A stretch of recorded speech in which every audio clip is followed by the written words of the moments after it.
You'd probably agree that where go China's ratings, so go EM Asia's sovereign ratings as well.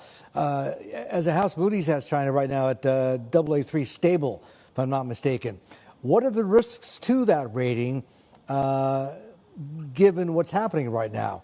I mean, obviously they're opening up inbound and outbound, et cetera, which theoretically should be positive for the economy, but opens up the door, obviously, for a huge spike potentially in infections as well. Sure, thanks. So the rating is actually A1 stable, which we affirmed not long ago, back in August of last year.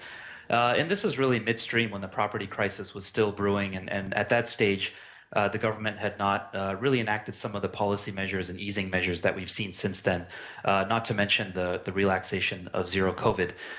So I would say that affirmation was really backed by the view that China's economic fundamentals, its fiscal policy fundamentals, really are likely to be resilient to some of the not only cyclical pressures that we've seen from COVID, but also the structural pressures, whether it be the aging population or the rebalancing of the economy away from property sector investment, which we do see as ongoing, despite some of the recent easing measures that we've seen. So to get to your question, Martin, around zero COVID easing and all of that, I mean, I think we have a fairly modest recovery baked into our forecast for this year, around 4% GDP growth. A fairly modest recovery by Chinese standards.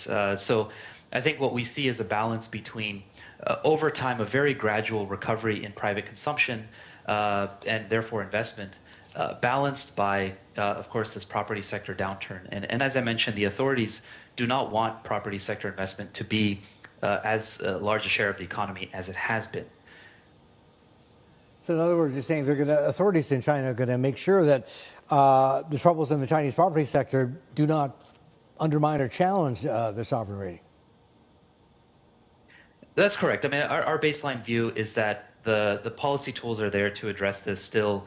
The PBOC and the government have been fairly modest and targeted in terms of the stimulus and support that they provided in this particular round. And we do see that there is additional policy space. We also see that overall, historically, China's institutions have been able to cope with these various challenges with the toolkit that they have.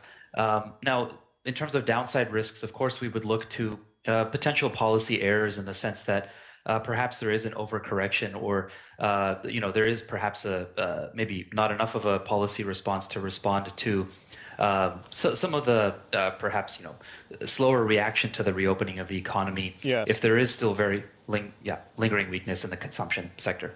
Hi, I'm Emily Tan, and thanks for watching CNBC. You can check out more of our videos by clicking on the boxes on the screen, and don't forget to subscribe to the channel for more. Thanks for watching.